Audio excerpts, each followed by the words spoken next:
Listo. Bueno, como les decía, el tema no es complejo en realidad. ¿No? Irnos introduciendo a lo que vamos a desarrollar como proyectito final, que implica pues movilizaciones sociales, participación ciudadana y evidentemente como el impacto que tiene la participación ciudadana en este tenor, podríamos decirlo de alguna manera, ¿no? Entonces, lo que voy a hacer es como hablarles de las generalidades de lo que ustedes van a investigar en sus actividades y les quería preguntar con anticipación si alguno de ustedes tiene dudas sobre la realización de nuestra actividad de esta semana.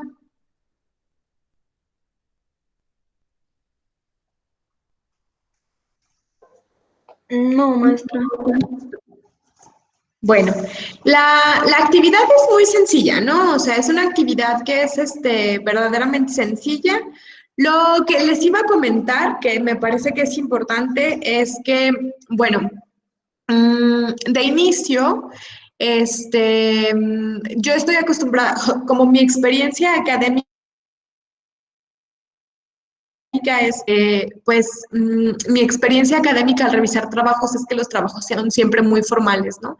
Entonces yo les había pedido una fuente en particular y les había pedido interlineados en particulares, etcétera.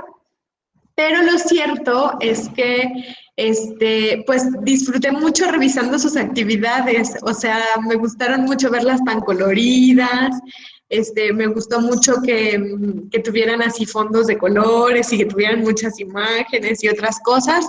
Entonces, ustedes sigan sintiéndose en esa libertad de hacer sus actividades así, o sea, con la fuente que elijan, con el fondo de pantalla bueno, con el fondo del texto que quieran, con las imágenes que les funcionen, entre otras cosas. Entonces, lo único que sí es muy importante es lo siguiente, que tienen que estar sus nombres completitos, peques, porque sí me topé trabajos donde solo venían los apellidos, donde solo venían los nombres, entonces luego es muy complejo estar buscando en una lista enorme, así, sobre todo porque no les conozco del todo aún, entonces estarlos buscando era muy complicado cuando en realidad no ponían sus apellidos o cuiden mucho no cambiar los apellidos, que eso también pasó, ¿no? Por ejemplo, en lugar de poner Aguilar Ríos, ponían Río y ya, ¿no? Entonces, luego eso es un poco complicado. Entonces, mientras cuiden que sus nombres estén completitos y traten de organizarlos alfabéticamente en su portada, todo está excelente. Y otro de los básicos que es primordial en las presentaciones, en las actividades, y que sí les voy a solicitar es sus referencias. Esas no pueden faltar bajo ninguna circunstancia, porque una de las cosas más significativas que nos permite identificar de dónde sacaron la información referente o de la investigación que ustedes construyeron para su actividad es en efecto las referencias que ustedes utilizan. Entonces, estas no me pueden fallar, ¿de acuerdo? Y finalmente, a ver, sí, una de las cosas que no, pero puedo entenderlo en caso de que tengan complicaciones con sus compus o que tengan algún problema con sus dispositivos digitales, es que las hagan a mano, le tomen foto y eso sea lo que me suban. Eso no me gusta mucho. Si tienen algún problema con su computadora o tienen algún problema con su tablet o celular y eso implica la imposibilidad de hacer su actividad de manera formal, vale, me escriben de forma independiente y me informan y con base en eso pues yo evalúo. Pero de lo contrario, si no pueden, traten de hacerlo siempre en su formatito digital, así bonitos como hicieron todas sus actividades que están muy lindas. Me gustó mucho revisar, o sea, como cambiar ese formato de completa serenidad y formalidad universitaria. Y pues imágenes que quieran, pero cuiden esos 3 elementos, que siempre sea formal en un formato digital, que vengan todos sus nombres completitos, bien acomodados y sus referencias. Bueno, eso en cuanto a nuestras actividades. Y, a ver, déjenme ver, les voy a presentar.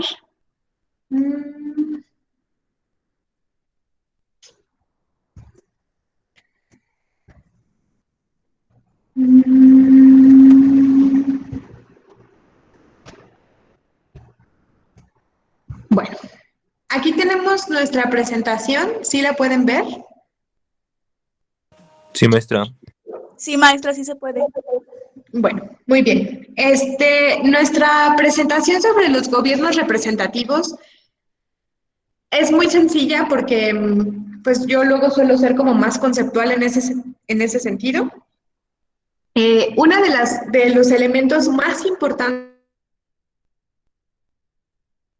sobre los que se sienta la base de un gobierno representativo es efectivamente el hecho de que en este existe básica y necesariamente la participación ciudadana. Es decir, un gobierno no puede ser representativo si quienes se encuentran en la estructura gubernamental no están ahí con la finalidad de salvaguardar los derechos e intereses poblacionales y si la ciudadanía no tiene una participación directa en la elección de esa representatividad. Entonces, un gobierno no puede definirse como representativo si no hubo un proceso de participación ciudadana en la elección de esa representación. ¿De acuerdo? Otro de las condiciones importantes que yo quería compartir con ustedes son efectivamente los antecedentes de los gobiernos de representatividad.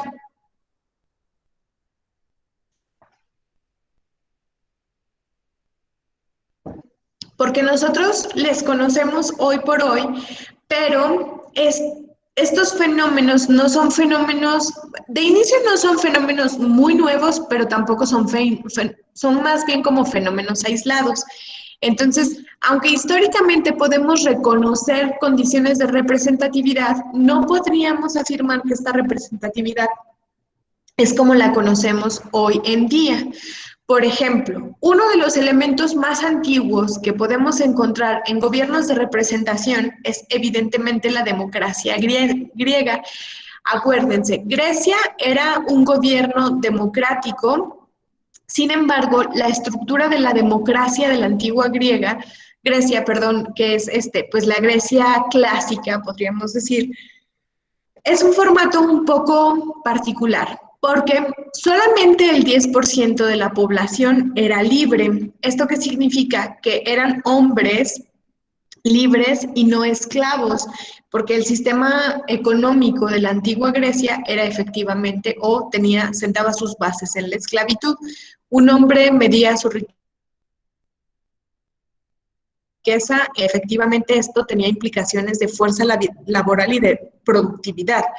Entonces, la antigua Grecia tenía un gobierno representativo, efectivamente. Este gobierno representativo es un gobierno en el que la población, este 10% de la población, participa abiertamente en la toma de las decisiones gubernamentales, pero además de que participa en la toma de decisiones gubernamentales, se educan abiertamente para esta participación. Entonces, los jóvenes eran formados en términos educativos porque en algún momento tendrían que participar directamente.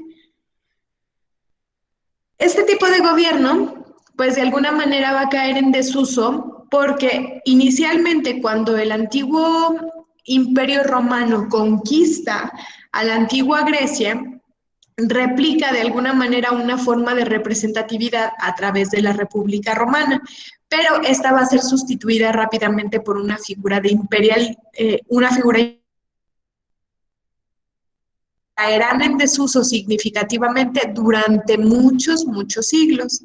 Una de las características de representación es efectivamente el reconocimiento de la población. Y esto no va a estar presente durante mucho tiempo, al menos no el reconocimiento de estratos importantes, ¿no? O sea, por ejemplo, la población pobre, pues difícilmente tenía como condiciones de derechos, podríamos decir. Denme un segundo para dejar entrar a su compañero. Listo. ¿Vamos bien hasta aquí, Peques? ¿Alguien tiene alguna duda? No, maestra, ninguna. Muy bien. No, maestra, ninguna. Y luego, ya tenemos el periodo de la Ilustración, que es más o menos en el siglo XVII y siglo XVIII, el afamado o llamado siglo de las luces, y es importante, porque en él se presenta por primera vez nociones que nosotros ya asumimos como reales y como poco cuestionables. Pensemos, por ejemplo, en la perspectiva de derechos importantísimos como el derecho a el libre credo, ¿no? Tenemos derecho a creer en lo que deseemos, en la religión que queramos, sin que por ello se nos persiga o se nos, pues no sé, encarcele o incluso se nos asesine, ¿no? O derechos importantes como a la participación ciudadana misma, a la votación, entre otras cosas.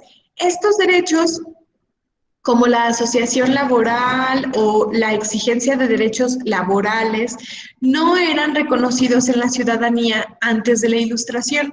Los filósofos ilustrados van a ser sumamente significativos porque van a traer a colación la noción inapelable e inalienable de estos derechos. Fíjense, la misma de la propiedad privada se fundan justamente en la Ilustración. Entonces, antes de estos momentos, poca población tenía derechos reales, derechos como los que hoy por hoy nosotros gozamos y que ni siquiera cuestionamos de manera abierta, ¿no? Y bueno, uno de los primeros filósofos, perdón, en hablar sobre la división de poderes va a ser el inglés John Locke. Como ustedes saben, Inglaterra es uno de los países donde la legislación sigue siendo hoy por hoy un gobierno monárquico representativo, pero esto es importante de señalar porque Inglaterra es uno de los pocos países que mantiene a su monarquía hoy día. Esto es interesante y creo que una de las condiciones para la monarquía es justamente que la monarquía apeló a... Listo.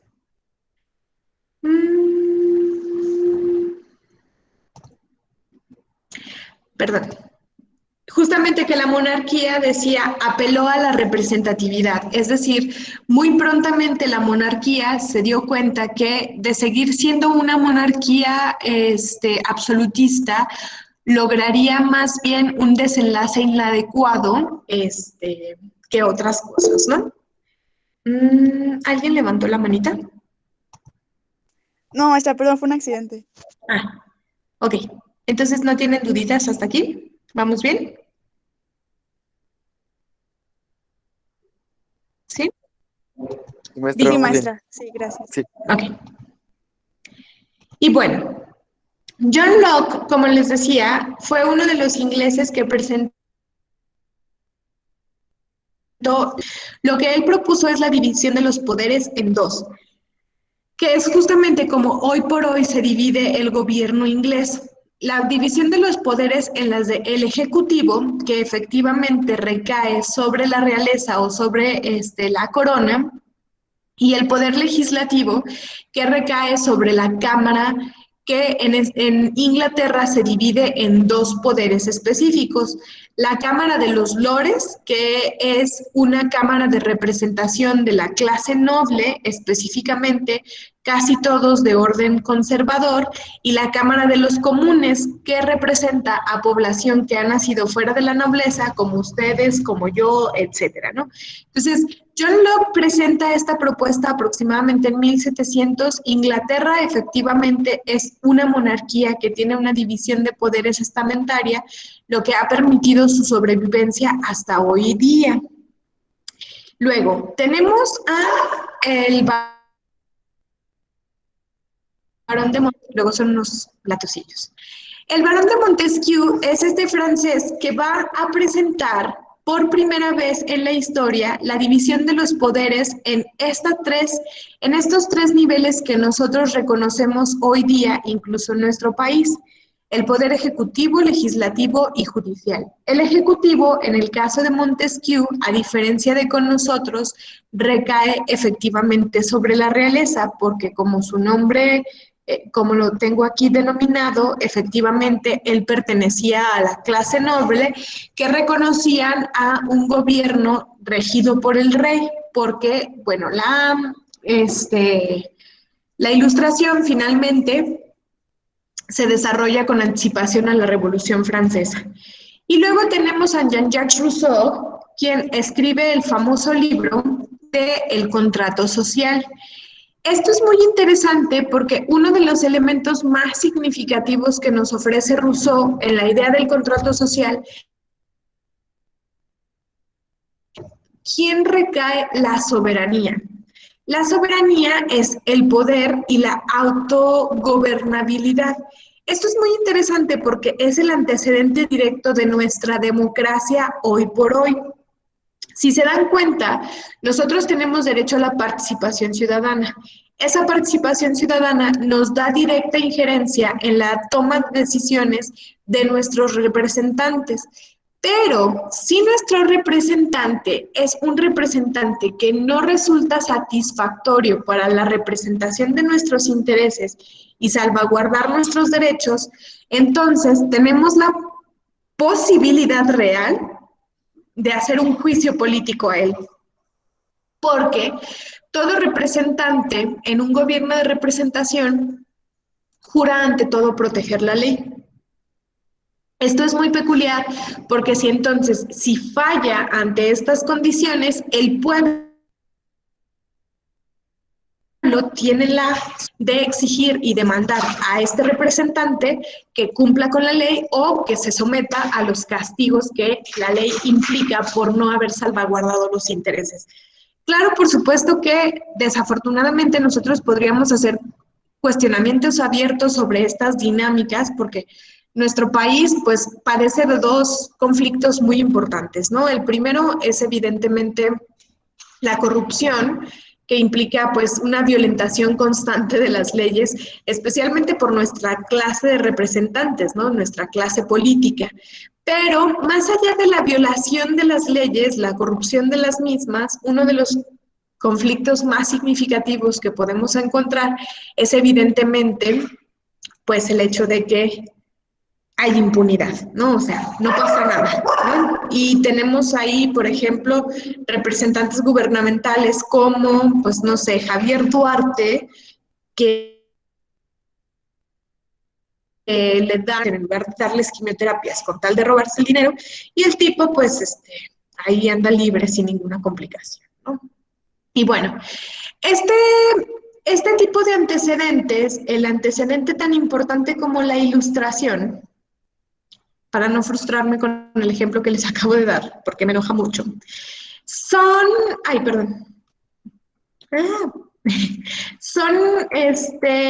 van a ser antecedentes muy significativos porque van a dar paso a movilizaciones sociales históricas, hitos determinantes que hoy por hoy son el resultado de lo que nuestro mundo es en términos de economía, en términos de gobernación, en términos políticos e incluso en términos de potencialidad, porque la Ilustración en general, en el grosso de sus participantes o de los filósofos ilustrados,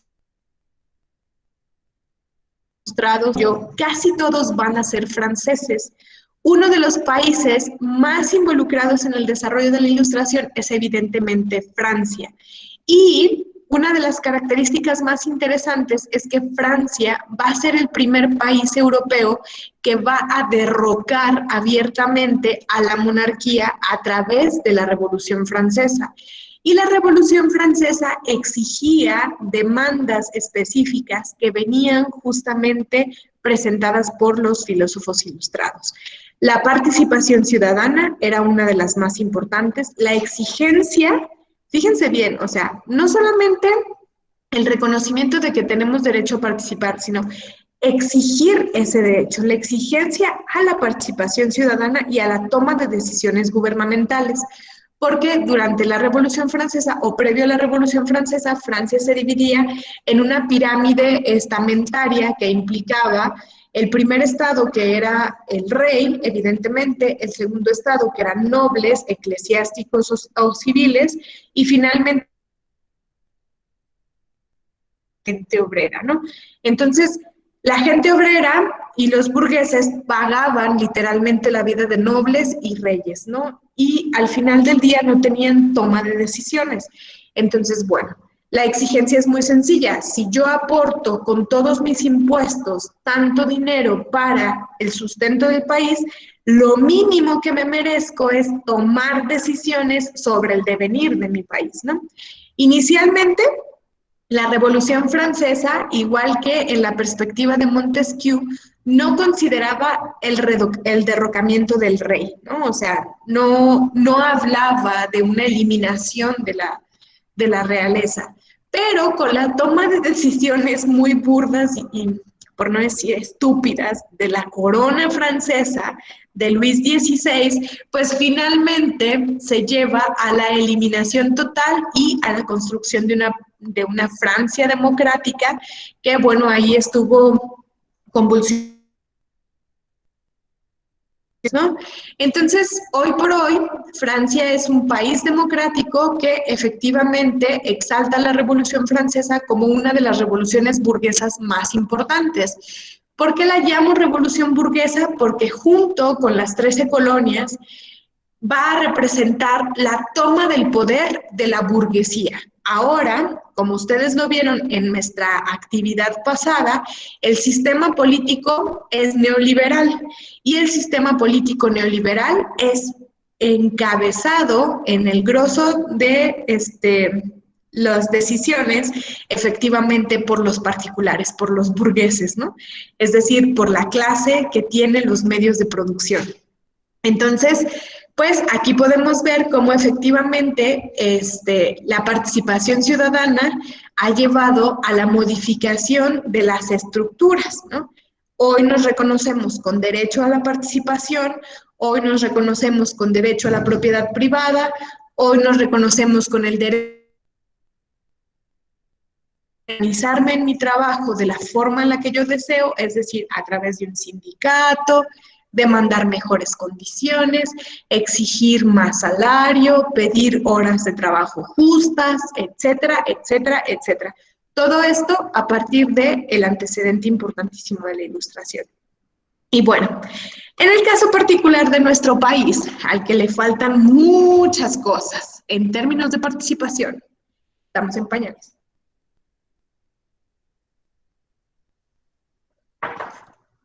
Tenemos una división de poderes que está estratificada así.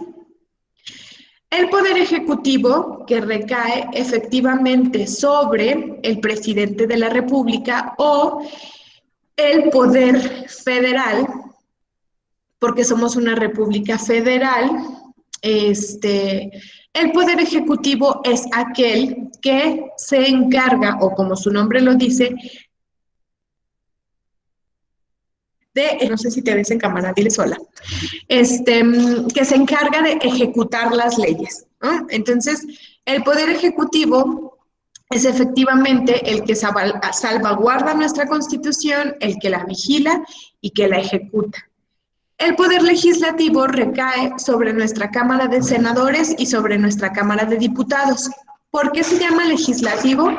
Porque hace referencia a la legislación del país, es decir, es en este poder en el que recae la construcción y creación de las leyes.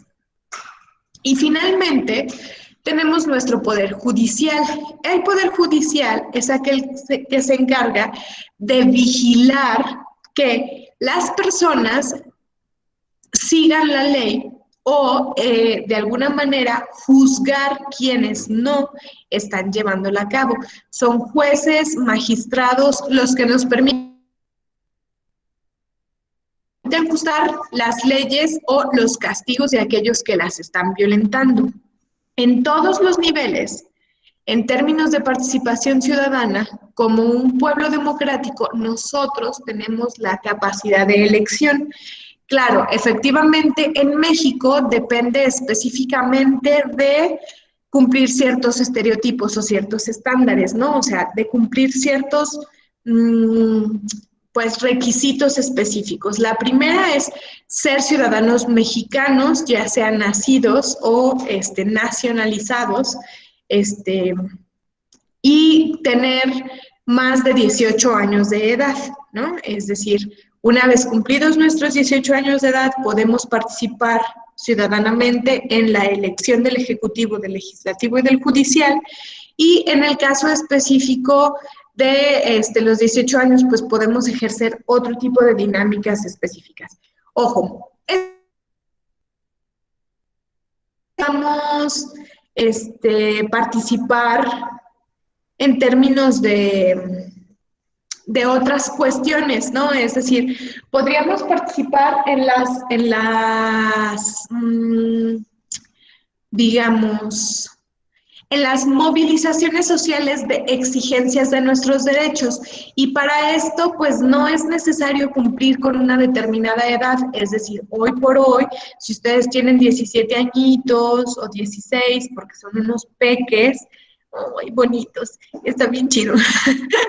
Quisiera regresar a esa edad. Fue una edad muy divertida. Bueno, dejando a un lado la nostalgia. ¿Ustedes tienen 17 años, 16 más o menos? ¿O alguien de aquí ya cumplió los 18? El Toño. Sí, hay alguno, ¿verdad? Pincel, perdón. ¿Sí vale? Pues solamente Toño, como ya dijeron. Bueno, creo. Ah, ok. Bueno, pero están a punto de tener 18 años.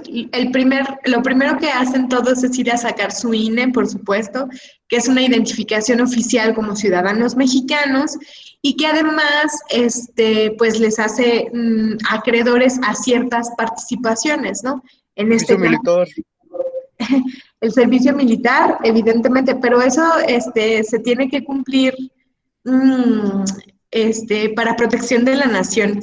Tiene ahí un poco una función de que, pues no sé, si entrásemos en una tercera guerra mundial y México estuviera involucrado, pues México manda a su población. Entonces, a luchar, o sea, evidentemente manda al ejército, pero también los ciudadanos se enlistan en determinado momento. Por eso se debe de cumplir el servicio militar. Lo bueno que no hubo. Pero a ver, otra vez. Lo bueno es de que no hubo ni guerra ni servicio militar. Justo se lo suspendieron por la pandemia. Sí. Ay, qué bueno. Tampoco sí, Toño. Más flojera. A la madre, tengo que checar eso. Pensé que no se iba a cancelar. No, según yo sí, pues ahorita están suspendidas todas estas dinámicas que implican aglomeraciones y eso. Aunque luego yo era testigo de cómo los jóvenes a los que les tocaba, porque no a todos les toca llevar a cabo el servicio militar, ¿no? Solo a algunos. Creo que les hacen como un sorteo. Por pelotas. Ajá, exactamente. Luego me tocaba ver así como estaban en el servicio militar y los soldados así los mandaban por tortas. O sea, esto era lo que los ponían así, no, usted váyase por la torta. Decías, Bueno, bueno, pero a este país le faltan muchas cosas, muchachos, muchas cosas. En fin, el caso es que ustedes van por su INE, satisfacen el requisito del servicio militar, pongan atención a lo que dice Jorge Antonio, porque si se suspendió, pues es el momento, niños, es el momento, sáquenlo ahorita, saquen su cartilla. Este, si ustedes hacen este proceso, casi siempre este proceso es para poder gozar de ciertas dinámicas sociales, ¿no? Pero en realidad, una de las más importantes es efectivamente la posibilidad de esta participación ciudadana. Que puedan votar, que puedan ser partícipes de la elección de nuestros representantes, entre otras cosas. Entonces, en efecto, esta participación nos otorga derechos que ciertamente somos acreedores a esos derechos desde que nacemos como mexicanos y desde que nacemos como humanos, porque no solo nuestra Constitución nos protege, sino la Carta Universal, la Declaración Universal de los Derechos. En estricto, hay condiciones que nos protegen como seres humanos y como ciudadanos, pero la participación ciudadana sí exige ciertas condiciones, ¿no? O sea, un niño tiene derechos, en efecto, pero tal vez no tendría el criterio suficiente para poder hacer un ejercicio democrático como elegir quién le va a representar en términos legislativos, por ejemplo, ¿no? Una de las cosas que sería importante es que ustedes identificaran a lo mejor cuál es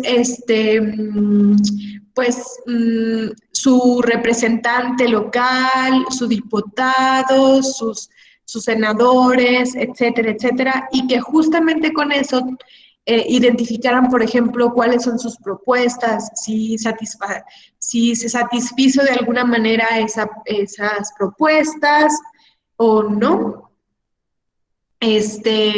Exigirles, por supuesto, entre otras cosas que lo cumplan, porque en el caso específico, por ejemplo, del poder legislativo, México ya ostenta la figura de reelección. En el caso específico del Ejecutivo, no. Esto tiene que ver directamente con la historia mexicana, por supuesto, ¿no? Que México, pues es un país que ha afrontado dictaduras, entre otras cosas, directamente ligadas a la reelección. Entonces, de hecho, la Revolución Mexicana sienta sus bases en la denuncia de sufragio efectivo, no reelección, porque pues Porfirio Díaz ya se encontraba 31 años en el poder, ¿no? Pero otro de los elementos que es importante es que, por ejemplo, en nuestro país, los gobiernos representativos en teoría nacen justamente un poco antes, pero se consolidan a través de la Revolución Mexicana, pero no encontramos alternancia efectivamente bajo el sinónimo, bajo el signo de la alternancia del poder, y en México no existía tal cosa, ¿no? O sea, desde la Revolución Mexicana hasta el año 2000, creo, no me acuerdo, déjenme lo corroboro, la posición en el poder la ostentó el Partido Revolucionario Institucional, y aunque cambiara de candidato y quién se encontraba en el poder, no hay una alternancia real, no hay una competencia democrática en la que un partido, confronte al otro y ofrezca alternativas distintas de gobernación. Entonces, la participación ciudadana nos permite esa exigencia, nos permite esa denuncia y nos permite esa demanda. Bueno, peques, ¿tienen dudas hasta aquí? No, maestra. ¿No? ¿Dudas sobre sus actividades, su actividad? Aquí la tengo abierta.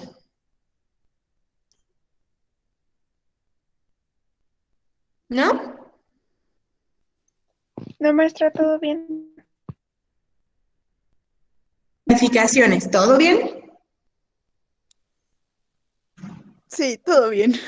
Vale. Sí, maestra. Todo bien, Maestra, maestra. a mí sí me interesaría Sí, todo saber bien.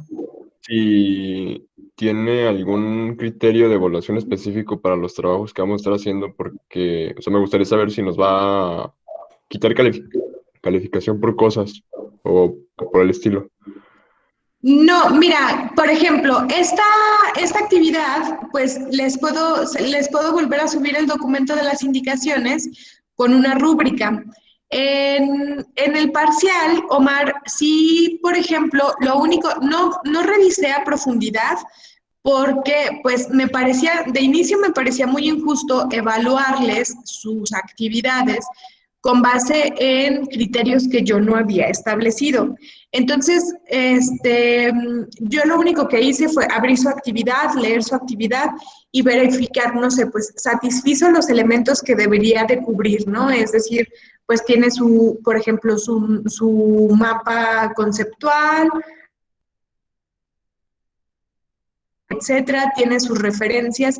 Por eso, si se fijan, las calificaciones oscilan entre 9 y 10, ¿no? Y 9, pues, es alguna persona que de alguna manera no cubrió como todos los elementos, que le faltó, por ejemplo, sus referencias, que le faltó, por ejemplo, una conclusión amplia o bien desarrollada, o que la información no fue abordada a profundidad. Pero más allá no les evalué porque pues me parecía injusto, ¿no? Entonces, lo que sí puedo hacer es que además de las actividades, les suba su rúbrica para que con base en la rúbrica ustedes puedan ver que se satisfizo o que no se satisfizo en el trabajo y quede más claro para ustedes. ¿Cómo ves? Sí, está bien. Muchas gracias. No, ¿de qué? Bueno, peques, pues sin más, vayan a su casita. Bueno, quédense en su casita, no salgan, porque está muy fea la cosa. Cuídense mucho y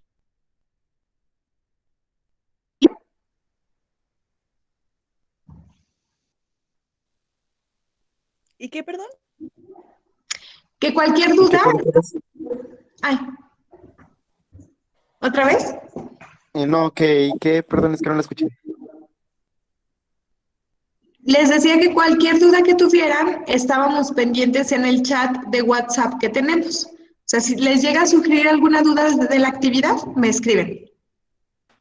Ok, Muy maestra. bien. Muchas gracias. Ok, Ok, maestra. Maestra, maestra. gracias. Bonita Igualmente tarde. cuídese y no salga. No.